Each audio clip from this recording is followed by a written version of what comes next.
Vamos a dar inicio a la primera reunión interdisciplinaria, interacadémica, organizada por la Honorable Academia Nacional de Medicina y la Academia Nacional de Derecho y Ciencias Sociales de Buenos Aires. En el estrado se encuentran presentes el señor presidente de la Honorable Academia Nacional de Medicina de Buenos Aires, académico José Navia, y el señor presidente de la Academia Nacional de Derecho, académico Gregorio Badí. En las palabras iniciales escucharemos al señor presidente de la Honorable Academia Nacional de Medicina, académico José Navia.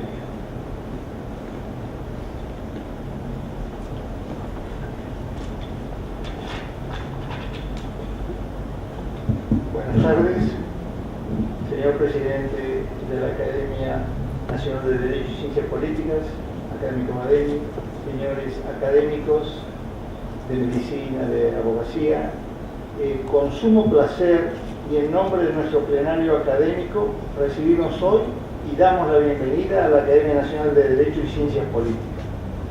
Nos une en este momento por primera vez en la historia de ambas academias la necesidad de intercambiar ideas, reafirmar conceptos y términos y especialmente dialogar y aprender recíprocamente. Existen interpretaciones, quizás interpretaciones dispares frente a un mismo problema por el déficit de conocimientos legales de nuestra profesión y la terminología médica. Estamos viviendo una nueva ola en el desarrollo de la humanidad, que es la era de la información, la comunicación y la biotecnología. Las aplicaciones basadas en la ciencia de la computación han generado una simbiosis medicina e informática, casi sin límites en todo momento y lugar. Todos estos adelantos llevan en forma revolucionaria la transformación de nuestro mundo. Dicha evolución se extiende a las relaciones sociales, organización política, pautas culturales y sobre todo frente a estos cambios emerge la imperiosa necesidad de reforzar y preservar los valores éticos y morales de nuestra sociedad. Al ser las academias el reservorio histórico, ético y moral de nuestras profesiones, será recomendable abrirse y salir de sus rígidas estructuras, como dice nuestro Papa Francisco, volcarse en diálogo e intercambio con otras instituciones pares, buscando el beneficio de que dicha interrelación de conocimientos enriquezca y refuerce la función de aconsejar a las autoridades gubernamentales, a nuestro Parlamento y a nuestra sociedad con espíritu de ayuda y esclarecimiento de temas que nos incumben por nuestro conocimiento y experiencia. Tanto la Academia Nacional de Derecho y Ciencias Políticas en sus 105 años de vida, así como la Academia Nacional de Medicina de Buenos Aires en sus 192 años de vida, ofrecen el testimonio y legado del pensamiento de grandes figuras que nos han precedido. Sus improntas éticas y morales persisten como ejemplos dignos a imitar. Anunciamos que ya se ha conformado la Comisión Interacadémica y el próximo año un nuevo simposio será integrado además por la Academia Nacional de Ciencias Morales y Políticas. Así, nuestro espíritu humanístico tendrá y será expresión del cuidado del hombre, su dignidad, sus derechos morales y políticos, así como sus derechos a una salud en equidad. Debemos pretender que nuestras academias en temas comunes sean escuchadas y consultadas. Con toda seguridad, saldrán de ellas reflexiones, consejos y sugerencias a nuestros legisladores para una mejor redacción de leyes que involucren el derecho a la salud de nuestra sociedad. Muchas gracias. Muy bien, señores, luego de las palabras iniciales del señor presidente vamos a dar inicio a la primera sesión. El tema es certificación profesional, poder de policía, aceptación provincial. Preside la primera sesión el señor presidente, académico José Navia, por la Academia Nacional de Medicina. El coordinador es el académico Emilio Ñeco, por la Academia Nacional de Derecho. La presentación del tema estará a cargo del académico Alfredo Martínez Marul, por la Academia Nacional de Medicina, y por el académico Roberto Lucchi, por la Academia Nacional de Derecho. Finalizada la presentación del tema, se darán paso a los comentarios por el panel. Por la Academia Nacional de Medicina lo realizarán el académico Fortunato Benaim y el doctor Guillermo Williams. Por la Academia Nacional del Derecho lo harán el doctor Pablo Perrino y el doctor Ignacio de la Cruz. Muy buenas tardes, señoras y señores. presidente, señor presidente de la Academia de Derecho. Para mí es un honor estar en esta ilustre Academia Nacional de Medicina, prestando una modesta colaboración para la realización de este primer encuentro interacadémico. Y permítame decirles que si bien lo hago en representación de la Academia Nacional de Derecho y Ciencias Sociales, siento la necesidad de poner de manifiesto el gran interés que siempre he tenido por las ciencias médicas, que encierra al mismo tiempo un hondo respeto que sin duda se proyecta hacia las sobresalientes personalidades que de manera invariable han formado parte de esta Academia Nacional de Medicina. Interés y respeto derivadas quizá, y pido disculpas por la referencia que haré, porque mi padre fue médico, profesor en la Facultad de Ciencias Médicas de la Universidad Nacional de La Plata, director y director honorario del Instituto General San Martín, hospital policlínico de esa ciudad, cofundador del Instituto Médico Platense, miembro y presidente de distintas sociedades médicas y de cirugía, y por cierto, hace ya muchos años, director general de higiene de la provincia de Buenos Aires, luego ministro de Salud Pública en la gobernación del doctor Rodolfo Moreno. Respeto y admiración, además, si puedo agregar, por la relación de parentesco mantenida con gran afecto en mi hogar con un eminente ex miembro de esta Academia Nacional de Medicina, como lo fue Osvaldo Fustinoni, y su mujer Marilena Révola, designado como maestro de la medicina argentina y autor de clásicas obras de semiología. Relación que se continúa, por cierto, en sus dos hijos, Juan Carlos y Osvaldo Fustinoni. Brillantes médicos los dos.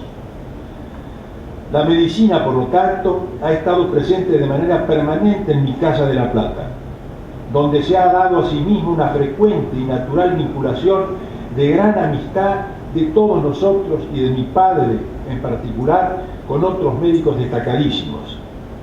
Menciono a dos de ellos que también formaron parte de esta Academia Nacional de Medicina. José María Mainetti, para nosotros Pepe Mainetti, extraordinario cirujano con quien nos unía no solo la amistad, sino una no lejana relación familiar que se ha seguido sosteniendo con todo afecto con sus descendientes. Y el otro, Federico Crisma, que además de notable tratadista y profesor, era la hechura y figura de un gran señor, como lo fue también mi padre. En este momento y en este recinto académico les rindo mi sencillo homenaje a todos ellos. Disculpándome nuevamente por el recuerdo de orden personal que no podía eludir en estas circunstancias, nos centramos ahora en el motivo del tema de la primera sesión de esta reunión. El tema plantea la interesante cuestión a analizarse de la certificación profesional de los médicos y los poderes de policía mantenidos por los organismos propios de los gobiernos provinciales. Esta Academia Nacional de Medicina ha tenido una iniciativa trascendente en este terreno al propiciar desde hace muchos años la creación, desde 1990 o 1991, del Consejo de Certificación de Profesionales que patrocina y que ha actuado eficazmente durante largos años, tratando de lograr bases comunes de certificación de los profesionales, fomentando los convenios con universidades, entidades profesionales, colegios médicos y entidades científicas médicas. Los distinguidos panelistas ya nos van a ilustrar de todos los aspectos que se derivan de este tema de certificación profesional, que indudablemente encierra la intención de promover programas de certificación confiables que aseguren la calidad de los profesionales certificados. A los títulos otorgados por las universidades, la Ley Nacional de Educación les confiere validez nacional, pero sin perjuicio, dice, del poder de policía sobre las profesiones que tienen las provincias como una responsabilidad no delegada. La certificación, obviamente, que no es un título habilitante, pero garantiza que el interesado ha cumplido los requisitos técnicos y morales que es un respaldo para el ejercicio de la profesión. ¿Cómo juega el poder policial local de las provincias para controlar en sus jurisdicciones el ejercicio de la profesión médica? No corresponde que agregue nada más para pasar y a prestarnos a oír a los acreditados profesionales que integran el panel de esta primera sesión. El tema será presentado, como se ha dicho, por los académicos Alfredo Martínez Marul, por la Academia de Medicina, y el doctor Roberto Luqui, por la Academia de Derecho y Ciencias Sociales, y realizarán importantes aportes por la Academia Nacional de Medicina, el académico Fortunato Benaín y el doctor Guillermo Ismael Williams, y por la Academia Nacional de Derecho y Ciencias Sociales, los doctores Pablo Perrino e Ignacio de la Riva. Resumiré unos pocos antecedentes de cada uno de los disertantes. El académico Alfredo Martínez Marul, que es miembro honorario de la Academia Nacional de Medicina, entre sus copiosos antecedentes, destacamos que es profesor emérito de la Universidad Nacional de Córdoba, de la que fue decano de su Facultad de Ciencias Médicas, miembro honorario de la Asociación Médica Argentina y de la Academia Argentina de Cirugía, presidente honorario del Congreso de Cirugía, vicepresidente del 37 Congreso Mundial de Cirugía, miembro de diversas sociedades científicas y de cirugía extranjeras, galardonado con distintos premios por su actuación universitaria y profesional, ha concurrido y visitado diversas universidades y establecimientos hospitalarios extranjeros. A su vez, el académico Roberto Luqui es un destacado miembro de la Academia Nacional de Derecho y Ciencias Sociales, de la que es académico secretario, ex profesor de Derecho Administrativo en la Universidad de Buenos Aires, donde fue 2 veces secretario académico. Su tesis fue distinguida con el premio Facultad. Fue asimismo distinguido con el premio CONEX en el año 2006 y con premios académicos por sus trabajos jurídicos, en especial en el campo del derecho administrativo. Creador, en especial, del Sistema Argentino de Informática Jurídica, autor de diversos trabajos y publicaciones de su especialidad. A su vez, el académico Fortunato Benaín, miembro notable de la Academia Nacional de Medicina, fue presidente de la Asociación Argentina de Cirugía, fundador de la Sociedad Argentina de Cirugía Plástica y de la Asociación Argentina de Quemaduras, miembro honorario de las Academias de Cirugía de México y de Medicina de Brasil. Sus estudios sobre patología y tratamiento de las quemaduras han tenido difusión en toda Latinoamérica. Profesor universitario y disertante en países extranjeros, inspirador de la Fundación del Quemado Fortunato Benaín y de la Asociación Pro Ayuda del Quemado.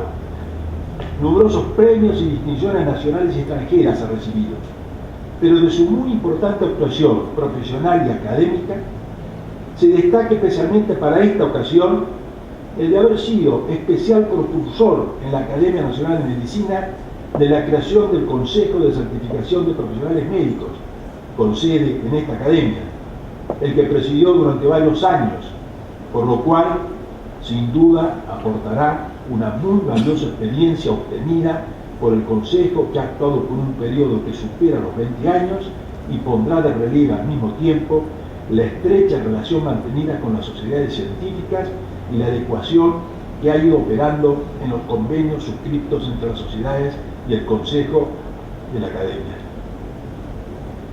Por su parte, el doctor Guillermo Ismael Williams, médico diplomado en salud pública en la Universidad de Buenos Aires, es un importante funcionario del Ministerio de Salud de la Nación, director nacional de Regulación Sanitaria y Calidad de Servicios de Salud, coordinador operativo en la unidad coordinadora y ejecutora de evaluación de tecnologías sanitarias y coordinador por Argentina en la Comisión de Servicios de Atención a la Salud del Mercosur, docente en la Maestría de Salud Pública de la Universidad de Buenos Aires, consultor en Servicios de Salud de la Organización Mundial de la Salud y ex-residente en Salud Internacional en los Estados Unidos, quien, entre otras, a no dudar valiosas contribuciones en el tema de esta sesión, aportará la experiencia que permanentemente recoge en cuanto a la certificación de las especialidades médicas en las distintas jurisdicciones del país. Luego aportarán sus opiniones, valiosas sin duda, el doctor Pablo Perrino, integrante del Instituto de Derecho Administrativo de la Academia Nacional de Derecho y Ciencias Sociales, que se desempeña profesionalmente en un importante estudio jurídico del país, habiendo realizado distintos trabajos de su especialidad. Y el doctor Ignacio de la Riva, también integrante del Instituto de Derecho Administrativo de la Academia Nacional de Derecho y Ciencias Sociales, ejerciendo por su parte la profesión, formando parte de uno de los estudios jurídicos más destacados en la materia, teniendo también trabajos propios de especialidad. A continuación, entonces, invitamos al doctor Martínez Marul y al doctor Luqui a hablar en nombre de una institución rectora de principios y depositaria de los juicios reflexivos de quienes cerraron aquí verdad, ciencia, cultura, trabajo, respeto y honor. El cuño de esta casa es una gran responsabilidad y ciertamente un honor por la confianza. Hace más de 30 años, bajo esa tutela, se sentaron las bases de este consejo.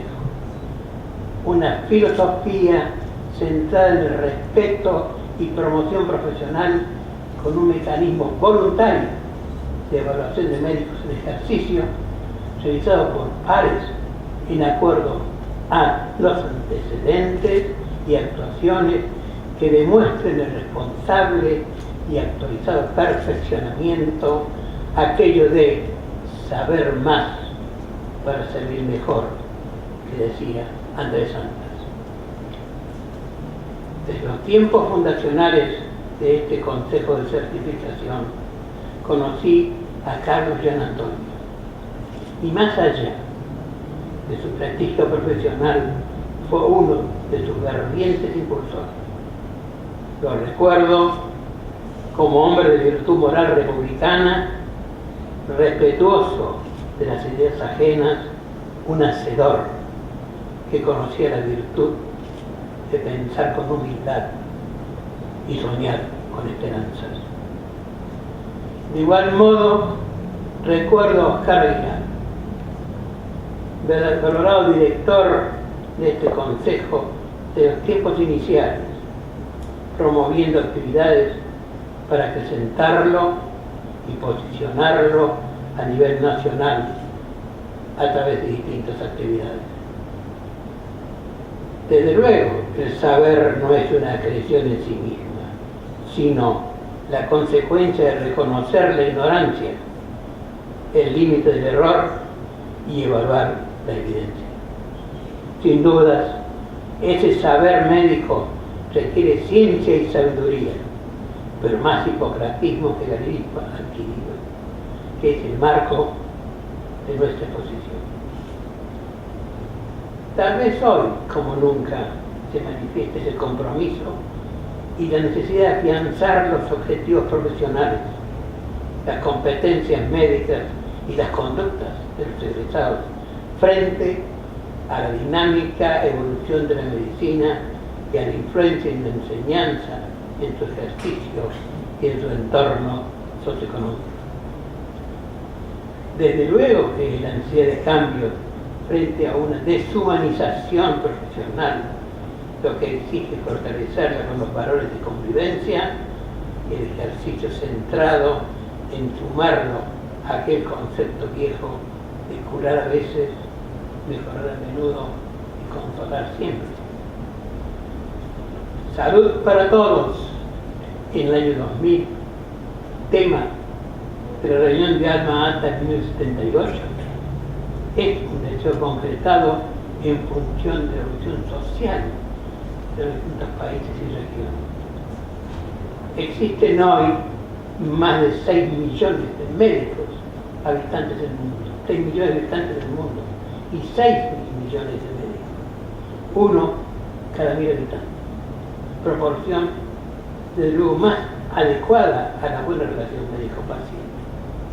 Sin embargo, las permanentes reclamos por deficiencias e iniquidades no se pueden ocultar. Sin dudas, el conocimiento no tiene fronteras. es una infinita búsqueda de preguntas que ensanchan el margen de la duda, margen de certezas. Pero es también un ambiente donde crece el pensamiento científico para garantizar seguridad, confort y calidad. Entonces, ¿por qué cambiar? Sin duda vale hacerlo si comprendemos aquello que en 1977 Gruenberg denominó los fracasos del éxito: prolongación indebida de la vida, encarnizamiento terapéutico e incumplimiento de los valores de la bioética, y donde ya sugería la disminución de la mortalidad crearía una población cada vez más enferma. Pero más allá de estas consideraciones, me estoy refiriendo a cambios sobre qué se debe enseñar, aprender y evaluar en el grado y en el posgrado medio. Bien decía Alberto Einstein, es una locura seguir haciendo lo mismo y esperar resultados diferentes. Por ello, la mayoría de las facultades e instituciones de educación médica mundial homogeneizaron los criterios de ingreso, el currículum, el régimen de cursada, el sistema de enseñanza-aprendizaje y las evaluaciones, tendientes a formar el médico global, capacitado para la atención primaria de la salud en 7 grandes dimensiones y criterios agrupados en las siguientes formas: valores profesionales, actitudes y conducta ética profesional, bases científicas de la medicina, habilidades clínicas, habilidades comunicacionales y relacionales, salud pública y sistema sanitario, gestión de la información, desarrollo del pensamiento crítico, aprender a pensar y estimular la investigación. Recordemos, por otro lado, que las 3 grandes revoluciones del siglo pasado fueron la atómica, con grandes beneficios y también negativas consecuencias, la electrónica con las comunicaciones, y tercero, el ADN recombinante, el proyecto Genoma y la terapia génica. Sin dudas, fueron grandes avances, pero con discusiones y debates ante respuestas contrapuestas e inéditas. Vale repetir aquí con Séneca: una larga discusión es como un laberinto, donde lo primero que se pierde es la verdad. Por otra parte, el Hastings Center de Bioética de New York, en una encuesta en 14 países de América y de Europa sobre qué esperan de su médico, uniformizó 4 respuestas: altruista y respetuoso, erudito y competente, es decir, profesionalismo. De todos modos, siendo los pilares de la bioética las conductas de este ser, la médula de ellos son bienestar del paciente, respeto a la autonomía individual, justicia en salud y equidad en la asistencia. Educar, sin duda, es importante y desde luego vale más que instruir. Instruir es transferir conocimientos, es informar. Educar es formar, es moldear la conducta y el espíritu humano. Existen hoy en el país casi 46 facultades de medicina, escuelas de medicina. 14 son estatales. Y dentro de estas últimas, las plenas de alumnos son las de Buenos Aires, La Plata, Córdoba, Tucumán, Mendoza, Rosario. A veces con desproporcionadas adaptaciones a la relación docente-alumno. Por ello, frente a esta realidad, es imposible soslayar la idea y la necesidad de ingreso y selección de estudiantes, en especial frente a la insuficiente preparación preuniversitaria, lo que sumado a una irrestricta pleito estudiantil con sus negativas consecuencias y resultados para la enseñanza, genera un exceso de médicos sin haber logrado aprender las competencias básicas y con las posteriores repercusiones sociales y profesionales perfectamente conocidas. Si hacen falta más médicos, lo que hay que hacer son más facultades de medicina. Por otra parte, la Sociedad Internacional de Educación Médica destaca que el docente universitario debe tener experiencia en actividades de descubrimiento, de investigación tradicional, actividades de integración, capacidad de reconocer lo trascendente del conocimiento y sus diversas conexiones, actividades de aplicación, puentes entre la teoría y la práctica, conversión de ideas en solución de problemas. Y por último, actividades de enseñanza, esta capacidad de convertir algo difícil de comprender en algo fácil de asimilar. No como una transmisión pasiva de conocimiento, sino como transformación en mareas de interrogantes a despejar ese modo activo que demanda competencia y resiliencia, especie de plus, de habilidad y destreza que tiene.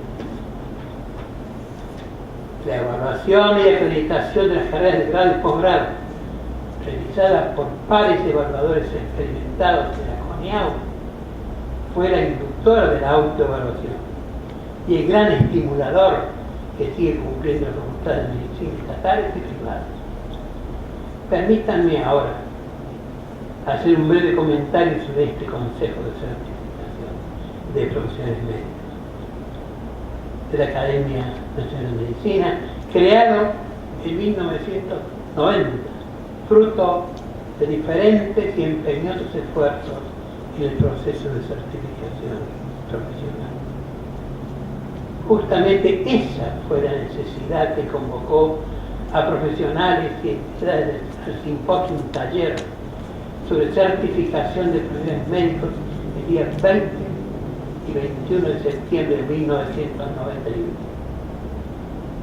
Allí nació un consenso sobre conveniencia y oportunidad de apoyar la iniciativa de la Academia, designando una comisión organizadora del Consejo de Certificación de Profesionales Médicos, cuya certificación supone evaluación del proceso de formación y calidad profesional, lo que debe diferenciarse claramente de habilitación profesional.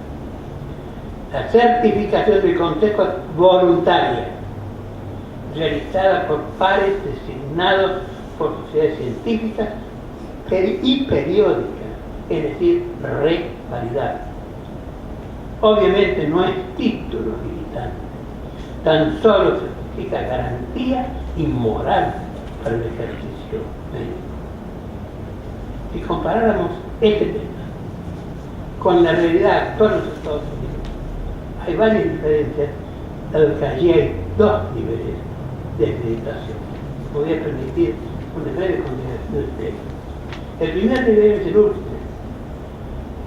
Exámenes obligatorios ante la carrera de medicina en 3 etapas. La primera, al completar los primeros 2 años de carrera. La segunda, en el 4º año. Y la tercera, en el primer año de posgrado. Es decir, supervisión antes de iniciar el internship, controlado por el National Board of Medical Examination. En cambio, las juntas médicas estatales, Federal Board, en coordinación con la Junta de Licenciatura verifica y otorga licencia para ejercer en los límites del Estado. El segundo nivel de formación dura 2 a 10 años y está controlado por el American Board of Medical Specialists, con 24 juntas que certifican alrededor de 130 o 140 especialidades. Nuestro compatriota Carlos Pellegrini, chairman de cirugía del Universidad de Washington, habla de la calidad profesional basada en seguridad, no dañar, eficacia en algunos resultados, eficiencia en el gasto justo, óptimo para el paciente y equitativa para la sociedad, una formación donde intervienen tres factores fundamentales: preparación intelectual, formación técnica y formación humana. Preparación intelectual con dos elementos esenciales. El adulto define su necesidad y busca lo más trascendente. Antes la información era más estable, hoy es dinámica, cambiante, al punto que la cirugía laparoscópica solo fue estable en 17 años. Por eso es la dificultad de enseñar algo que se hace viejo antes que termine de aprenderse. Y aparece entonces la denominada experiencia adaptativa, aquello de resolver rápido, con decisiones de poco control, tema que se liga a un equilibrio de esa experiencia adaptativa. Segundo, formación técnica, donde lo más importante es contar con equipos y simuladores para el desarrollo del área psicomotriz. La simulación centrada en el aprendizaje, repitiendo el gesto hasta lograr seguridad, es decir, hacer y corregir. A ello debe agregarse el currículum oculto, que es la enseñanza del ejemplo. Como se aprecia, al posgrado le caben iguales consideraciones, pero como educación de adultos se liga más con la antropología que con la pedagogía, dadas las diferencias de comportamiento del joven y del adulto. Este adulto graduado necesita aplicar rápidamente la aprendizaje. Su objetivo es poder resolver problemas y fundamentalmente tener conocimiento de su interés. La Academia Nacional de Medicina ha venido realizando talleres específicos en los años 1995, 2009 y 2013 sobre la especialidad básica, post-básico en la especialidad y pre. Una calificación agregada que se suma a las anteriores y finalmente la de la competencia, capacitación y acreditación. Recordemos que la resiliencia, como proceso grupal y dinámico, propende un cambio de actitudes entre quienes interactúan en tareas comunes, promoviendo la discusión, la comprensión, el razonamiento y el trabajo en equipo.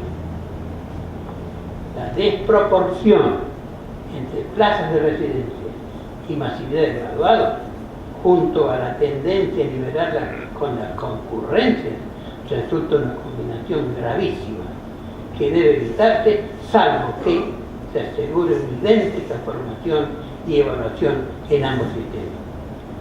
Recordemos que competencia es combinación de conocimientos, habilidades y actitudes conducentes a un buen desempeño profesional, asentado siempre esa capacidad de aprender y de tener responsabilidad. En consonancia con estos cambios que se han desarrollado los mecanismos de la certificación profesional, esa responsabilidad ante la sociedad que espera y confía que esta certificación sea garante de calidad y donde el saber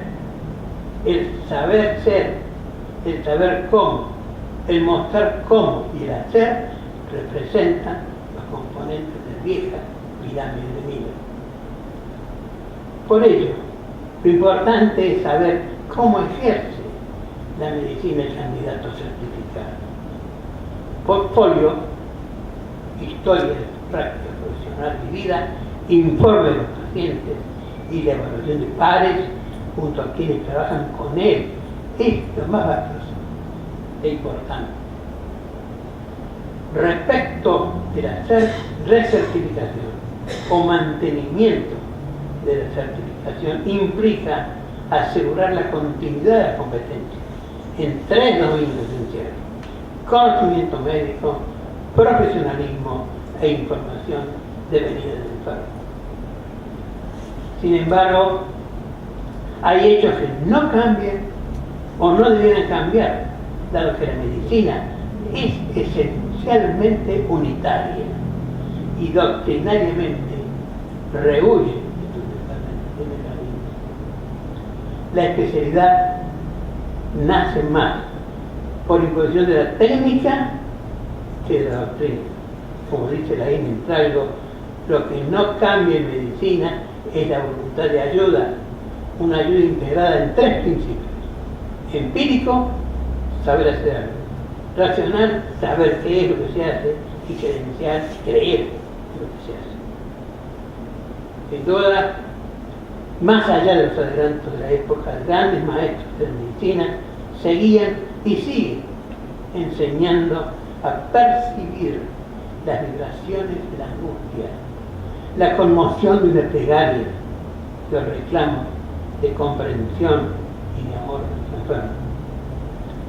De todos modos, es importante destacar que esta certificación impacta sobre los pacientes con atención, menos riesgo y más certificación, más satisfacción. Con los médicos, mostrando su nivel de credibilidad, mejorando prestigio y economía. Con los empleadores, que como instituciones demuestran credibilidad frente a la sociedad. Y la profesión, dado que certificar las competencias es de buena práctica y promueve el profesionalismo. Como decía Alberto Álvarez, en la educación lo importante es saber despertar la curiosidad, es decir, el entusiasmo. Es cierto que el exceso de información, por el contrario, trae demasiada densidad informativa, de que el alumno de grado o de posgrado debe cumplir un plan propuesto. Recordemos también que los médicos tenemos la responsabilidad de mantener y mejorar las competencias profesionales, donde se digan los 7 principios de Gregorio Marañón. ¿Qué son? Primero, generosidad absoluta. Ser médico es recordar que donde no llega el saber, llega el amor. Segundo, cultivar y preservar los principios morales. Es saber que estos principios siempre serán el motor de nuestra actividad profesional. Tercero, defender la dignidad humana frente a las presiones del poder y de la sociedad. Cuarto, vivir el compañerismo como fraternal sentimiento de amistad y de la dignidad humana, respetando el prestigio de los colegas. Quinto, cultivar y estimular el entusiasmo como hormona del alma y por ello signo de salud espiritual. Sexto, vivir y transmitir el humanismo médico. Por ello se debe procurar siempre el trato humano, reconociendo que la esperanza también es curativa. Séptimo, cultivar otras actividades extramédicas. Sin duda, nada se podrá improvisar sin previo compromiso de cambio en el sistema educativo, porque allí asienta la responsabilidad frente a una sociedad que espera que los médicos graduados y o certificados sean respetuosos, altruistas y competentes. Desde luego, el control del ejercicio profesional está adecuadamente plasmado en medios y mecanismos. No obstante, el subtítulo del poder de policía de aceptación provincial es más que un complemento al tema. Es la realidad de una dinámica evolución del conocimiento actual frente a la inestabilidad que tras de siglos en el supuesto todo el siglo del 50. Hoy, debido a la evolución y a la periodicidad de la renovación del conocimiento médico, es cada 5 años. ¿Es obligación moral solamente?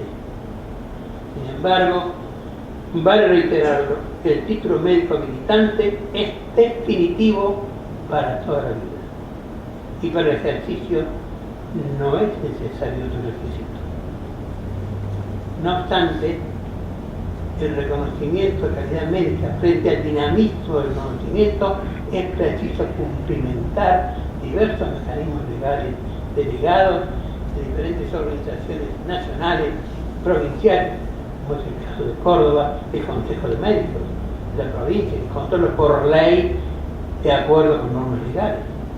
Es decir, son organismos habilitantes bajo normas no vinculantes ni obligatorias. Serían las que avalan la calidad del médico que ejerce una determinada especialidad con reconocida idoneidad. Pero, ¿es con el examen solo? ¿O con presentación de un currículum y el pago de un arancel? ¿Solamente con eso? Las instituciones asistenciales privadas para ofrecer sus prestaciones de atención médica especializada con título otorgado o certificado es quien verifica en definitiva que ese médico reúne los requisitos de especialidad. Ninguno. Recordemos con Ortega que para hacer lo que es posible basta con querer, pero diferenciando querer de verdad con pensar que se quiere. Querer exige que querramos todo lo que es posible para el logro. Lo demás no es querer algo, es engañarse con el proyecto, simplemente. Guardo la ilusión de que el juramento del decálogo de ética de esta institución, solemnemente prometido en el acto de entrega de diploma, integre naturalmente las bases del sistema de control profesional del posgrado y estimule la autoevaluación como mecanismo voluntario, concreto y periódico destinado a la calidad de la atención médica del país. Finalmente, casi como un impulso retenido, permítanme testimoniar y destacar la empeñosa tarea y labor del señor académico Fortunato Benaí, a quien conozco desde los tiempos de los proyectos, ilusiones e ilusiones de este consejo. Sería casi rozar el egoísmo silenciar su proyección de persona y de académico y la labor que cumple en esta institución tan preñada de historia, una tarea que luego de escuchar, analizar y pensar, siempre realiza con la sana alegría de dar, simplemente. Muchas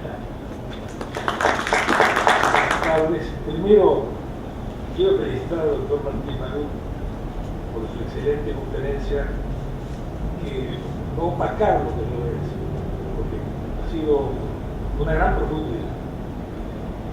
Y comparto muchas de sus afirmaciones. A mí me toca el papel de hablar un poco sobre las cuestiones jurídicas vinculadas con la certificación, que no son novedosas, pero sí hay que reconocer que nuestro país en este tema, en materia de habilitaciones profesionales, está bastante atrasado. Y eso atenta, sobre todo, contra la población que era destinataria de todos los servicios. El título de hoy era esa certificación. La certificación profesional, ¿cierto?, puede tener dos objetivos. Uno es el objetivo común es acreditar la idoneidad del profesional para el tema de que se trata. Ahora, En materia de profesiones liberales puede tener como misión que esa acreditación sirva para que el futuro paciente, los individuos, tengan una cierta certeza o presunción de mayor capacidad y al concurrir a haber ese profesional, o directamente el título de habilitación profesional para ello. Yo en esto soy un poco más drástico. Yo creo que el avance que ha tenido la tecnología en la medicina justificaría que las certificaciones sean en ciertos casos habilitantes. Por supuesto, el problema de la habilitación en nuestro país se presenta algunas dificultades. ¿Qué ocurre si en Capilla del Monte no hay un especialista, un médico que tenga la certificación de una especialidad y tiene que tener un enfermo? Evidentemente no lo podemos tratar. Nuestro país es un país demográficamente mal distribuido.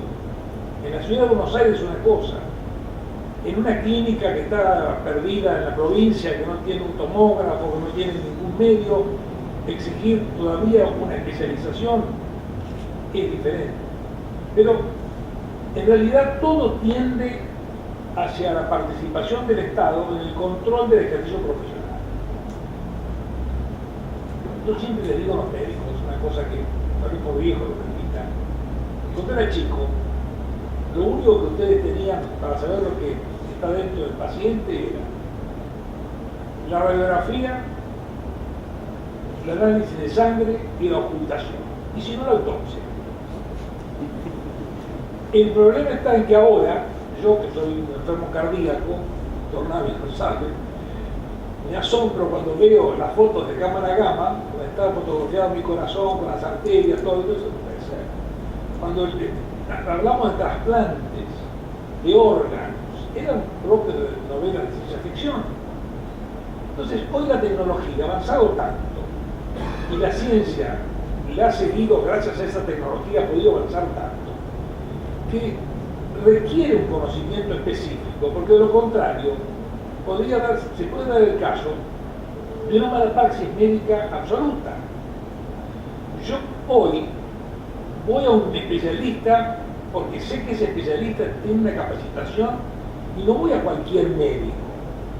Entonces, el principio tendría que ser que el Estado otorgue títulos habilitantes y también especialidades. Pero resulta que la Universidad de Buenos Aires, por ejemplo, todas las especialidades que crea distintas facultades solo tienen valor académico, no tienen valor habilitante.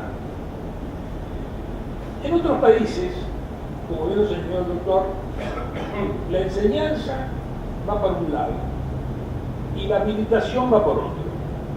En la misma abogacía, la abogacía en España, en Alemania, el individuo se recibe de abogado o de licenciado en abogacía, pero para poder ejercer la profesión tiene que dar un examen ante una institución que va a probar la verdadera capacidad del individuo. En Argentina no. En Argentina la universidad, que es autónoma, tárquica, pero autónoma, tiene la facultad, tiene primero, ella misma se gobierna, ella misma dicta sus planes de estudio, ella es la que nombra a los profesores, resuelve todo y además da títulos.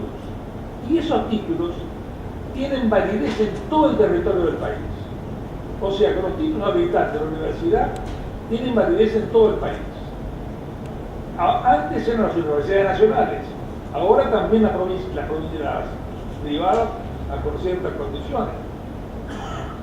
Una vez que son aprobadas, tienen la misma validez el título en todas partes. Ahora, los conocimientos que adquiere el estudiante en la universidad para ejercer la profesión son suficientes. Mire, yo fui 2 veces secretario académico de la Universidad de Buenos Aires. Tuve la oportunidad de conocer diversas facultades. y además conocer un fenómeno que es la politización tremenda que ha tenido la universidad en los últimos años. Yo recuerdo que un profesor, el presidente del Consejo de Ciencias Científico y Técnico de España, me decía: mira, Luqui, la política todo lo envilece, porque hasta la madre, de lo más sagrado, porque es política, le suena. Entonces, la verdad es que donde entra la política se destruye el invento de la universidad. Yo tengo el tema de la universidad en el año 59.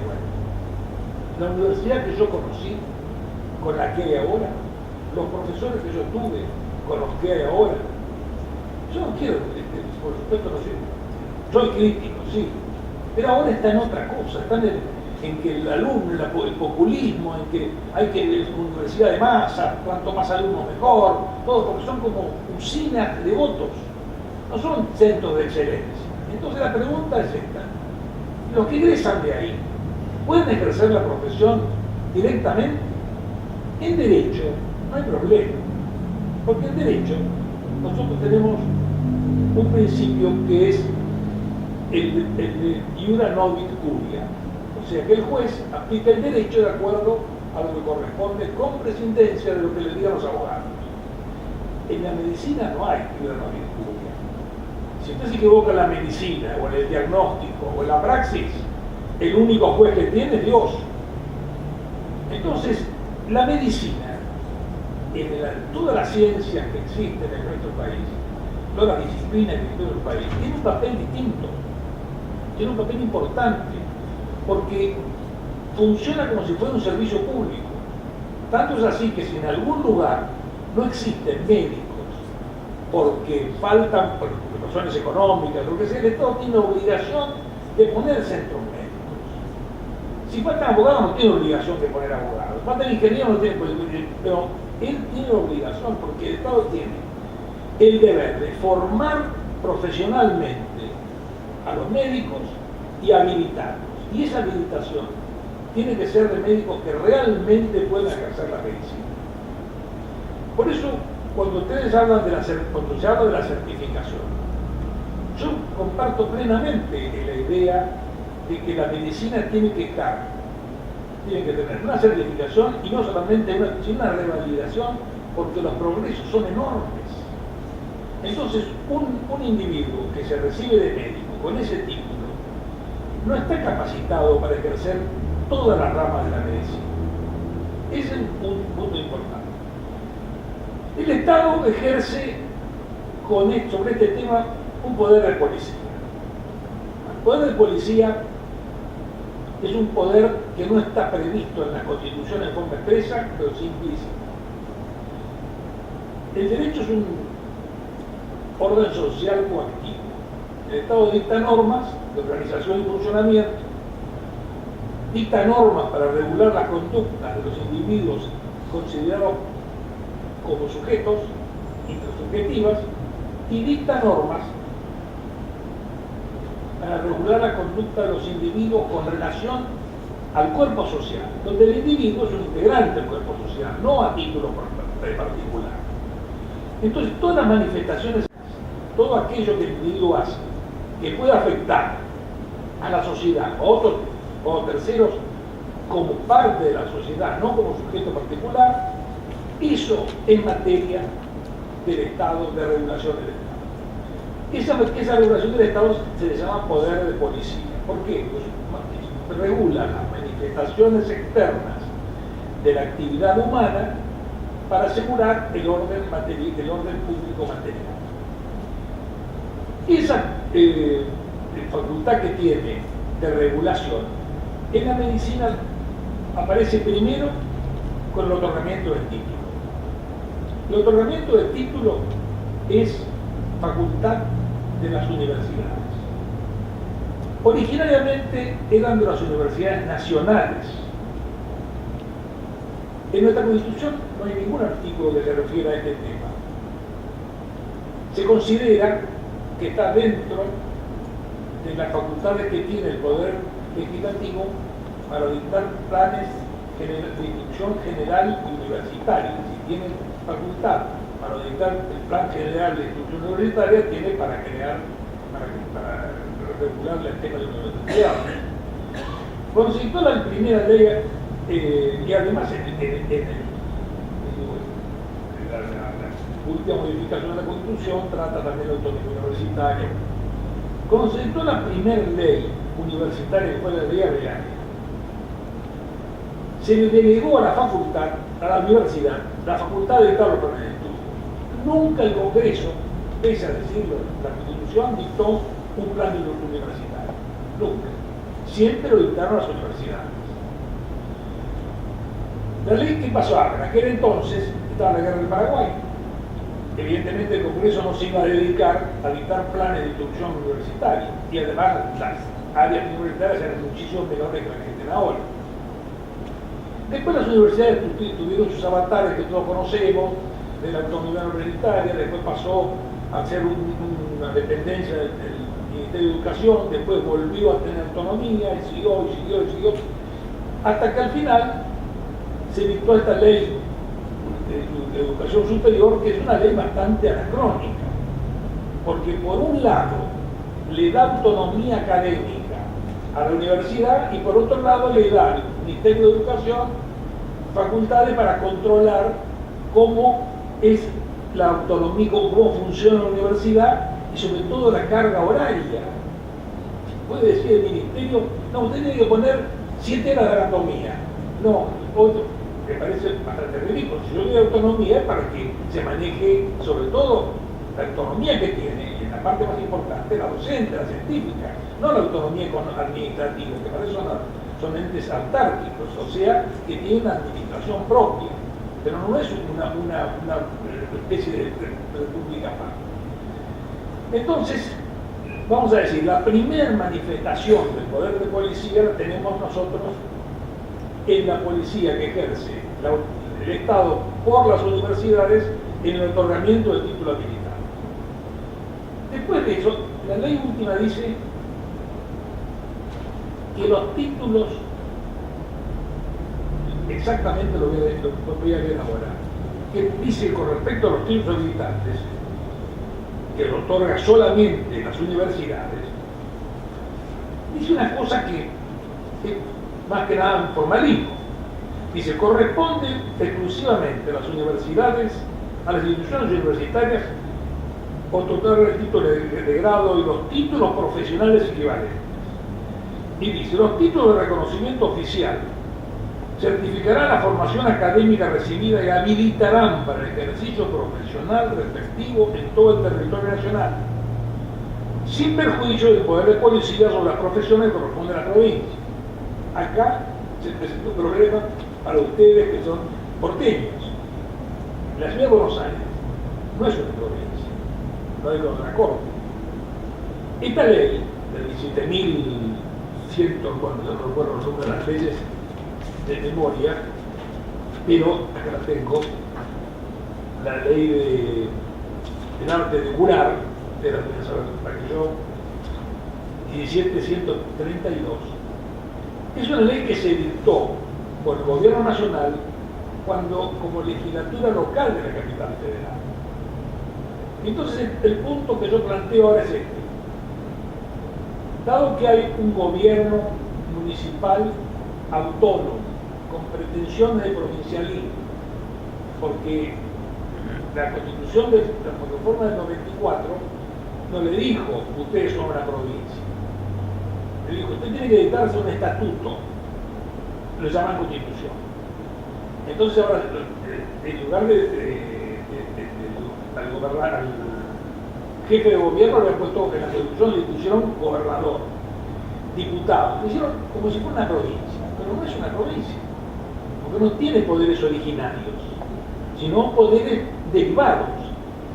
Y la Corte ya declaró que no son una provincia. Ahora, mañana, si la provincia, la capital federal, la ciudad de Buenos Aires, dicta una ley para el ejercicio de la medicina, ¿es el ejercicio del poder de policía constitucional o no? Como la transferencia de las facultades por la ley, que es el artículo 129 de la Constitución, se dictó una ley llamada Ley Cafiero, ¿no es cierto? En esa ley no está nada de este tema. Hay algunas cuestiones que están permanentemente conflictivas. Por ejemplo, la ley de salud mental es una ley nacional y la ciudad de Buenos Aires dictó la ley 448, que es una ley de salud mental que tiene normas que atañen, que se ponen en colisión con la norma de la nacional. Entonces, conflictos de estas naturalezas acá se pueden plantear y se van a seguir planteando. Actualmente todo lo que se refiere al control de la profesión está en manos de la Secretaría de Salud. Porque está mal, pero si el día de mañana la Secretaría de Salud de la Ciudad de Buenos Aires quisiera reivindicar esa facultad para ser ella, o quisiera crear un colegio profesional, cosa que yo soy anticolegialista. Me acuerdo cuando era secretario de la facultad, estaba un profesor que fue muy importante, Burgos, fue presidente del CONICET y todo, y estábamos discutiendo el tema de las incumbencias. Y él decía, miren, si las incumbencias las resuelven los colegios profesionales, los barberos seguirían sacando las puertas. Porque evidentemente el problema no pasa por la cuestión corporativa, sino por la salud, es decir, por el tema del bienestar de las personas. Entonces, por eso les digo, en este momento, todo el control médico que existe sobre la parte de las medicaciones lo tiene el gobierno, la Secretaría de Salud Pública. Y acá están casualmente, expresamente tratados el tema de la certificación médica. La certificación médica dice actualmente 23.